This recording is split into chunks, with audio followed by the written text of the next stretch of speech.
Sign it. Vincent Liu threw a document in front of me. His voice as cold as a scalpel. This is a 50 million check and the villa in the west of the city, enough to keep you comfortable for the rest of your life. I stared at the words divorce agreement. My heart gripped by an invisible hand. The pain so intense I could barely breathe. For 3 years of marriage, I had been like a transparent shadow, guarding this empty, opulent cage. And he, Vincent Liu, the business tycoon who ruled the city with an iron fist, only remembered to transfer money every month but never to come home. Why? I asked, knowing the answer all too well, my voice trembling. He lit a cigarette, and in the swirling smoke, his handsome face grew even more callous. Vivien is back. Vivien Qiao. The first love he cherished above all else, had returned. So, I, the legitimate Mrs. Liu, had to step aside. My heart died completely. I picked up the pen and signed my name Race at the bottom without a moment's hesitation. A flicker of surprise crossed Vincent's eyes, as if he hadn't expected me to be so decisive. Then, a mocking sneer curled his lips. Ray, don't pretend to be strong. Without me, you can't even survive.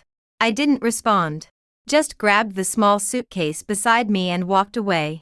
In the living room, his mother, Mei Lin, who had always looked down on me, sat drinking afternoon tea with Vivien Qiao. Finally gone. That barren woman who thought she was a phoenix. Vincent, now our family can finally be together properly, Vivien said, leaning against his shoulder with a sweet, triumphant smile.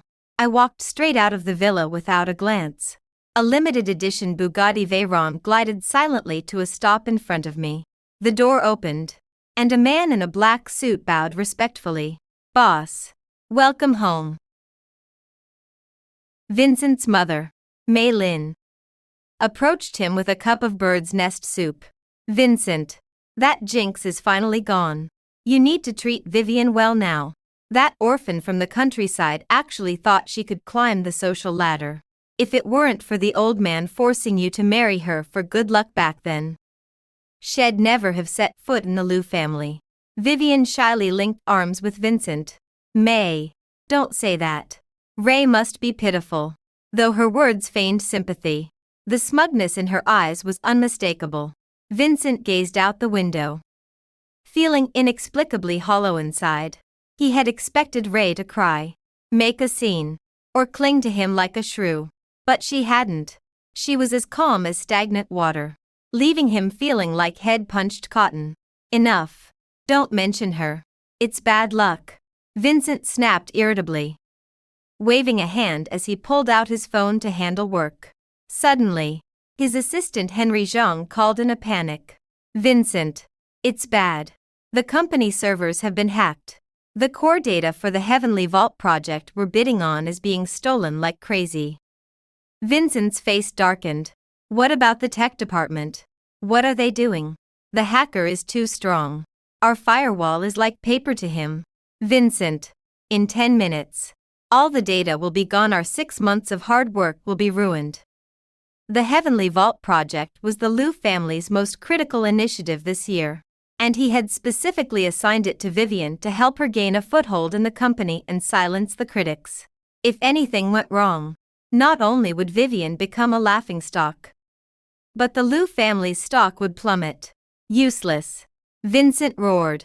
Contact the world's top hacker, Phantom, immediately, no matter the cost. Get him here. Henry sounded on the verge of tears. Vincent, Phantom is elusive. We can't reach him at all. Just then, Vincent's computer screen went black. A line of blood-red text flashed arrogantly across it. Want me to stop? Fine. 1 billion. Transfer to this account. Vincent's pupil's contract edit was the hacker. He actually hacked into his own private computer. Transfer the money immediately. He didn't hesitate for a second. The money arrived quickly. The red text on the computer screen changed again. Good. The deal is done. Also, a friendly reminder. The person in charge of Project Celestial is an incompetent fool. Be careful not to get sold out while helping count the cash. Vincent Lu's face turned ashen. The next second, the screen returned to normal. As if nothing had happened. Henry Zhang's call came again. Vincent. The attack stopped. The data is safe. Vincent sighed in relief. But the nameless fury in his heart only burned hotter. Who was this phantom? How dare he humiliate him like this? He stared at the account information, feeling inexplicably familiar with the anonymous payee's code said.I. Although Project Celestial was saved, another key to the bidding conference was securing a massive investment from Polaris Capital. Polaris Capital was Wall Street's most mysterious and powerful investment fund, rumored to be led by a figure with ruthless methods and unparalleled insight. Winning its favor was like being stamped with the seal of the future king. For this investment, Vincent Lu and Vivien Qiao had prepared for a whole month. On the day of the meeting, Vivien wore a high-end custom gown with impeccable makeup, holding Vincent's arm as if she were the lady of the house. Vincent, don't worry. I've memorized the proposal inside out. We'll definitely win this time. Vincent nodded. But for some reason, a sliver of unease lingered in his heart. Polaris Capital's representative was a man named Mo Chen, with a commanding presence and eyes sharp enough to pierce through anyone's soul. Vivien opened her PowerPoint and began her speech full of holes. The future of our Project Celestial is the stars and the sea. Before she could finish, Mo interrupted her directly. Sorry, Vincent. I think I came to the wrong place. Mo stood up, not bothering to hide the disappointment and contempt on his face. Polaris never works with incompetent teams that can't even grasp basic market logic. This proposal isn't so much a business plan as it is an amateur's pipe dream. A total waste of my time. His voice wasn't loud, but it felt like a sharp slap across Vivien and Vincent's faces. Everyone in the room was stunned. Vivien's face instantly turned purple with rage, trembling as she struggled to speak. Mo, is there some misunderstanding here? Vincent hurriedly stood up. Mo snorted coldly, not even glancing at him. He turned toward the door, bowed slightly, and his attitude shifted instantly, becoming incredibly respectful. Boss, I've handled everything as you instructed. Everyone followed his gaze.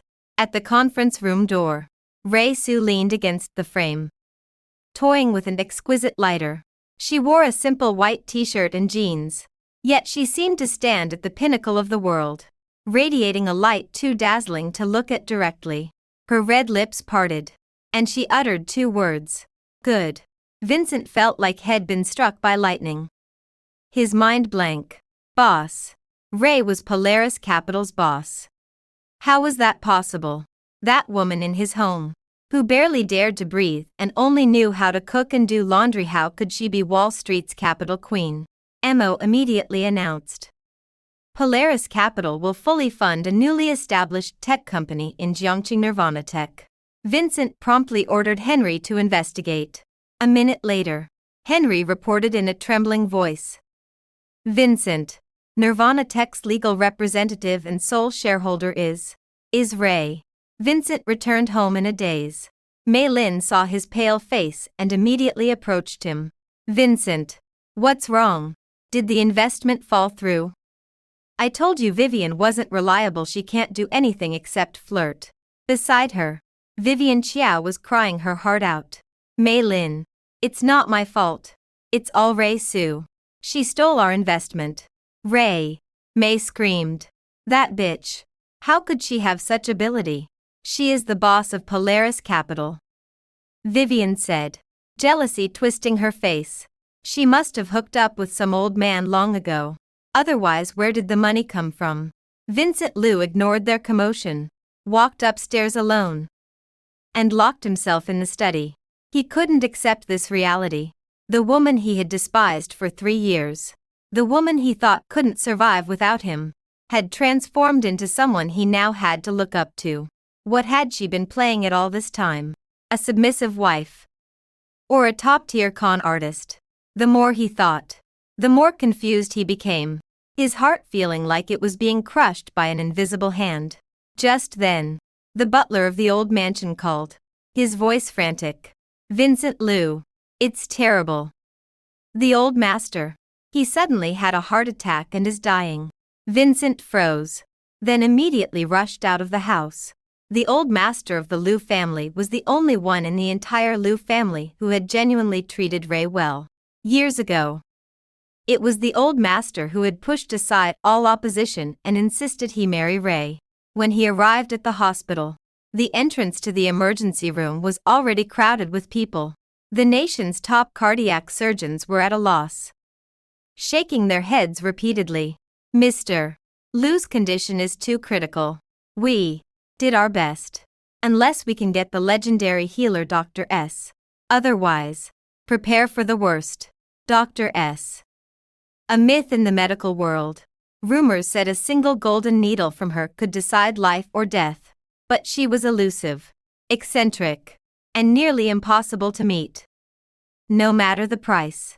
Vincent frantically used all his connections and finally reached Dr. S.'s assistant. The assistant's reply plunged him into an icy abyss. Sorry, Dr. S is busy. Besides, she never saves the family members of heartless ingrates. Vincent almost crushed his phone. What do you mean?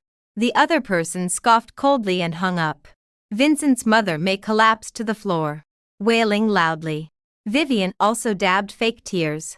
The entire hallway descended into chaos, just as everyone was engulfed in despair. The elevator doors at the end of the corridor dinged open. Ray walked out, wearing a white lab coat, her expression cold and detached. On her chest hung a work badge clearly printed with 2 words and a line of titles. Ray specially appointed expert Dr. S. Vincent's breath stopped completely at that moment. He stared at her, as if gazing at a demon from hell. Ray walked up to him, looking down at him imperiously. Her eyes held no hatred, only a barren, icy void. You want me to save him? Her voice was like a knife dipped in ice, each word stabbing into his heart. Fine. Kneel. Beg me. Time seemed to freeze. Everyone in the hallway focused their gaze on Vincent. He was the CEO of the Liu Group, the undisputed king of Jiangcheng. When had he ever suffered such humiliation? Mei was the first to jump up, pointing at Ray's nose and screaming, Ray, you bitch. Who do you think you are? How dare you make my son kneel to you? Don't forget, if it weren't for our Liu family, you'd still be digging mud in the countryside. Ungrateful wretch. Vivien chimed in. Ray, I know you hate me, but you can't gamble with the old master's life like this. How can you be so cruel? Ray Su didn't even bother to give them a glance. She just quietly looked at Vincent Liu, as if looking at an irrelevant stranger. My patience is only 10 seconds. 10, 9. The cold countdown was like a death knell. In the operating room, the alarm from the heart monitor grew increasingly urgent. The patient's blood pressure is continuously dropping. The heart rate is about to stop. Vincent's forehead was covered in fine beads of cold sweat, and his body trembled violently. Dignity and his grandfather's life were fiercely battling in his mind. 8, 7. Ray, how dare you? Mei Lin was still screaming. With a thud, in the disbelieving gazes of everyone, Vincent's knees gave way, and he knelt down straight. The hard tiles hit his knees painfully, but he didn't feel it. His expensive suit pants were stained with dust. Looking disheveled, he raised his head, and in those once arrogant eyes, there was now written humiliation and pleading. I beg you. His voice was hoarse beyond recognition. A faint, almost invisible smile curled at the corner of Ray's mouth. Your voice is too soft. I can't hear you. Vincent closed his eyes, clenched his fists, his nails digging deep into his palms. With all his strength, he roared out, I beg you. Save Grandpa. Good. Ray dropped 2 words, turned, and pushed open the operating room door. The door slammed shut with a bang, cutting off all sounds from outside. Vincent was still kneeling there, like a statue drained of its soul. His world completely collapsed at that moment. The surgery lasted a full 8 hours. When the light in the operating room went out, Vincent suddenly stood up, but because he had been kneeling for too long, he staggered and nearly fell. Ray took off her mask, her face showing a trace of fatigue, but her eyes remained cool. The surgery was successful. His life is saved. After saying that, she walked straight away, as if she had just done a trivial little thing. Vincent wanted to chase after her, but his feet felt as heavy as lead. What could he say? Say thank you, or question why she hid it from him? It seemed he no longer had the right to do so. 2 days later, Grandpa Lou slowly woke up. The first person he saw upon opening his eyes was Ray, who was guarding by his bedside. Ray, dear girl. Grandpa's voice was weak. Grandpa, you're awake. Ray's tone was unusually gentle. I know it was you who saved this old bone again. Grandpa smiled, his eyes full of affection and relief. He took Ray's hand and patted it. Good child. You've suffered all these years. Outside the door, Vincent, hearing this, felt a sharp pang in his heart. Grandpa turned to the door, his voice deepening. You rascal. Get in here. Vincent lowered his head, like a child who had done something wrong, and shuffled in. Grandfather. Don't call me grandfather. I don't have a grandson as blind and foolish as you. The old man coughed in anger. I told you long ago. Ray is a good girl, a piece of uncut jade, and you should treat her well. How did you do it? You mistook fish eyes for pearls, and a precious pearl for dust. Now, what? You've driven your own wife away. Are you satisfied? Vincent Lou couldn't say a word. The old man caught his breath and continued. 3 years ago, I had you marry Ray. Not just to ward off bad luck. When I was inspecting a project in the countryside, I encountered a landslide. And it was Ray, this young girl, who used her knowledge of traditional Chinese medicine to save my life. I later investigated and found out she is a descendant of the Su family, the renowned doctors of the capital, who fell into decline and retreated to the countryside. That startup capital I gave you. You thought it was because of your strong ability to attract investment. That was me secretly giving it to you in Ray's name. The old man's words exploded like thunder in Vincent's mind. He had always thought Ray was marrying above her station, but it turned out, from the very beginning, it was he who was benefiting from her light. What I gave you, you didn't cherish. The old man looked at Ray, his eyes becoming incredibly gentle. Now, I will leave everything I have to my most deserving relative. He pulled out a document from under his pillow and handed it to Ray. Ray, this is the share transfer agreement for all the shares under my name. From today on, you are the largest shareholder of the Liu family group. As for this scoundrel, the old man glanced coldly at Vincent. Let him fend for himself. The news that the Liu family group was about to change hands spread like wildfire through Jiangcheng instantly. Ray, who had just been thrown out by the Liu family as an abandoned wife, suddenly became the largest shareholder of the Liu group, and Vivian Qiao became the biggest joke in the city. She couldn't accept it. She couldn't believe she had lost to Ray. Jealousy and resentment drove her completely insane. She bribed a nurse at the hospital to forge evidence of a medical accident, anonymously reporting that Ray had made a mistake during the surgery on the old man, nearly causing the patient's death. For a moment, public opinion was in an uproar. Countless media reporters blocked the entrances to the hospital and the Liu group, demanding Ray come out to give an explanation. The myth of Dr.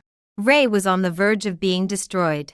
Vivien hid in the shadows, watching the verbal attacks and criticisms against Ray online, a malicious smile spreading across her face. Ray, let's see how you turn the tables this time.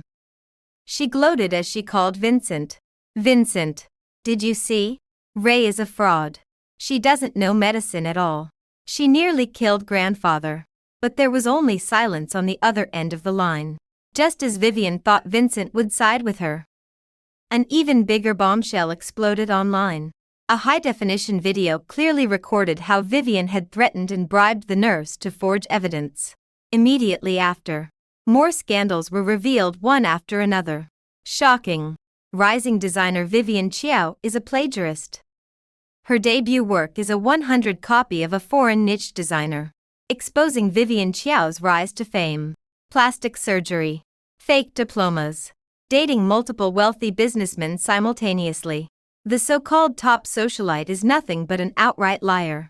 Each revelation came with detailed, irrefutable evidence. Videos. Audio recordings. Transfer records. The mastermind behind it clearly intended to leave her no room for escape. Vivian's social media was instantly flooded with angry netizens, with insults raining down. Her meticulously crafted socialite persona shattered into nothing overnight. She watched all this in horror, trembling all over. She knew it was Phantom, that mysterious hacker.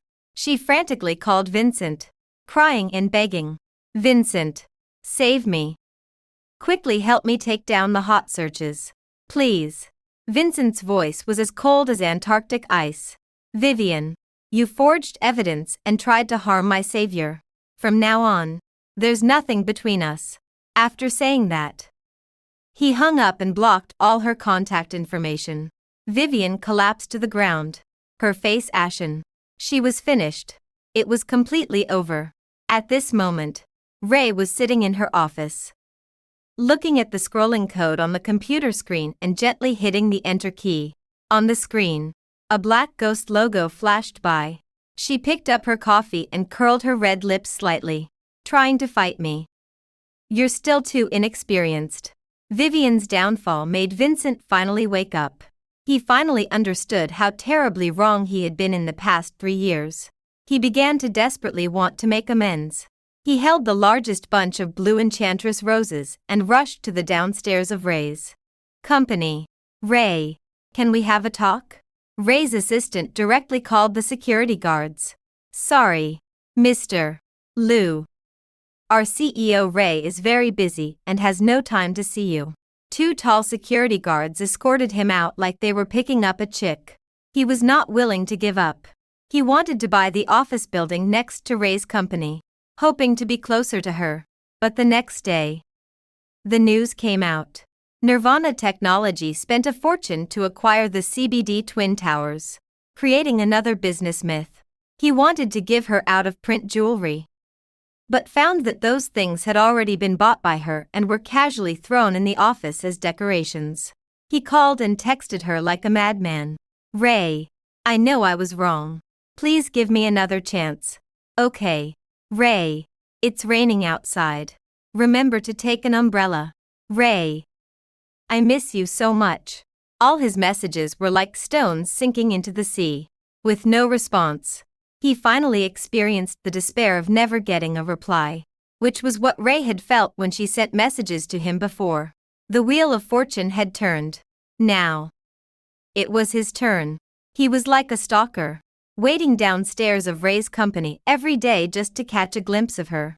He saw her walking into the building calmly and confidently, chatting and laughing with her subordinates. And the light radiating from her was so dazzling and eye-catching.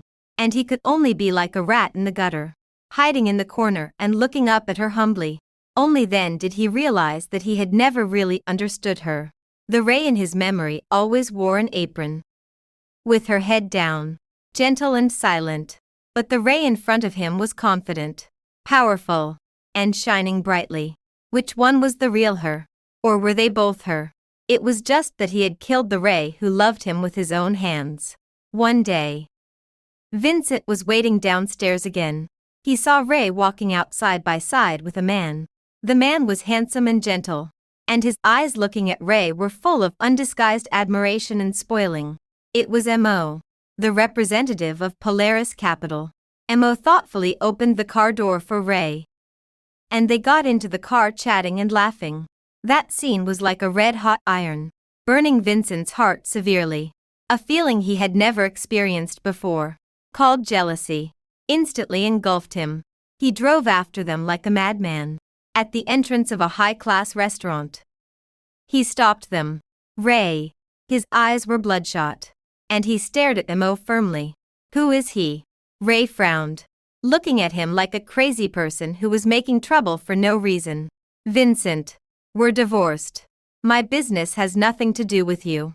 Mo stepped forward, protecting Ray behind him, and said in a neither overbearing nor humble tone, Mr. Liu, please show some respect. I'm Ray's suitor. A suitor. Vincent Liu laughed, his laughter uglier than crying. What gives you the right? How long have you known her? Do you know what she likes? What she hates? Of course I do. Mo Chen said calmly. I know she likes watching old movies and hates cilantro. I know she seems strong but is actually scared on rainy nights. I know how much injustice she's endured and how many tears she's shed over the past 3 years. Vincent, you spent 3 years and couldn't grasp a single thing about her. And I, for 10 years, have silently protected her in places you couldn't see. Vincent felt as if struck by lightning. 10 years. He suddenly remembered something and began frantically digging into the past. He investigated the car accident that happened 3 years ago. Before he married Ray Su, everyone had told him Vivian Xiao saved him. He only recalled the girl who rescued him wearing a white dress, who, in her dying moments, gave him the will to live. He had always credited this debt to Vivien. But when he finally tracked down the surveillance footage from that year, he completely shattered. The footage was blurry, but he could clearly see it. The girl at the accident scene, using her frail shoulders to drag him from the burning car and performing first aid on him, wore a faded white dress. That face was unmistakably Ray at 18, and Vivien had only shown up after the ambulance arrived, falsely claiming the credit. So, the first love he had cherished for all those years was, from start to finish, a lie. He had loved the wrong person, and hated the wrong person. The one he pushed away was the only light in his life. Vincent grabbed the copy of the surveillance video and charged like a madman into Ray's office. Ray, he thudded to his knees, holding the video up to her, choking back sobs. I was wrong. Ray, it was you. It was always you. I was blind. I was heartless. I'm not human. I treated an enemy as a savior. Treated you like air. I'm sorry. Ray, please forgive me. He cried like a child, reduced to utter humility. The office air hung deathly still. Ray looked at him calmly, her face expressionless. She didn't even glance at the video. After a long pause, she spoke slowly, her voice as still as deep water. Vincent, is this important? Vincent snapped his head up, staring at her in disbelief. Even if I was the one who saved you back then, what does it change? The 3 years of cold violence and humiliation you inflicted on me are real. You forcing me to sign divorce papers for Vivian's sake is also real. Your mother calling me a chicken that doesn't lay eggs in front of everyone is even more real. Each of her words sliced him like a sharp knife. Vincent, I'm no longer that little girl who'd blush and her heart race at your words. The one you fell for wasn't me. Just the perfect savior you imagined. Ray stood up, walked over, and looked down at him from above. And what you abandoned is me. Someone you'll never be worthy of. Her eyes were icy, resolute, devoid of any emotion. At that moment, Vincent knew he had lost her completely. Forever. Under Ray's business attacks and internal restructuring, the Liu family's stock price plummeted, teetering on collapse. The once mighty business empire was now in turmoil, on the brink of bankruptcy. Vincent's hair turned white overnight. He exhausted every effort but couldn't reverse the decline. Finally, with his last shred of dignity, he went to Ray's office. This was the first time he was allowed to step into this place after their divorce. Ms. Ray, he lowered his head, his voice hoarse. I'm begging you to acquire the Liu family business. At least save the lives work of my grandfather and father. Ray was sitting in front of the huge floor-to-ceiling window, turning her chair around. The sunlight shone on her, making her look like an unreachable goddess. Sure. She took out a contract and pushed it in front of him. Sign it. It was the same scene. The same words. Only this time, their positions were completely reversed. Vincent picked up the pen, looked at the acquisition agreement that was almost like ceding territory and paying indemnities, and smiled self-deprecatingly. He signed his name. From this moment on, he had nothing. Just as he was signing, Ray's phone rang. It was Mo calling. Her voice instantly became gentle. Yeah, just finished with work. Sure. Going to Antarctica to see penguins sounds great. She smiled. Her eyes curved, showing a kind of genuine happiness and relaxation he had never seen before. She didn't even look at him again. Vincent held the pen, frozen in place. His heart as dead as ashes. It turned out that the greatest revenge one person could take on another was not hatred. It was complete indifference. 6 months later, on a private island in the South Pacific, Ray was lying on a beach chair in a bikini, enjoying a sunbath. Grandpa Lou was fishing beside her. Looking sprightly, Mo walked over with a glass of iced juice and thoughtfully opened an umbrella for her. What are you looking at? Ray waved her phone. There was a financial news on it. Vincent Lou, the once famous business tycoon, was photographed working as a bricklayer at a construction site. Looking haggard and completely different, she casually swiped away the news and deleted the push. It's nothing. Just some junk information. She looked up, facing the sea breeze, and gave Mo a bright smile. By the way, I suddenly don't want to go to Antarctica. Let's travel around the world. Okay. There was a doting smile in Mo's eyes. I'll follow your lead. Just then, Ray's domestic phone received a text message from an unknown number.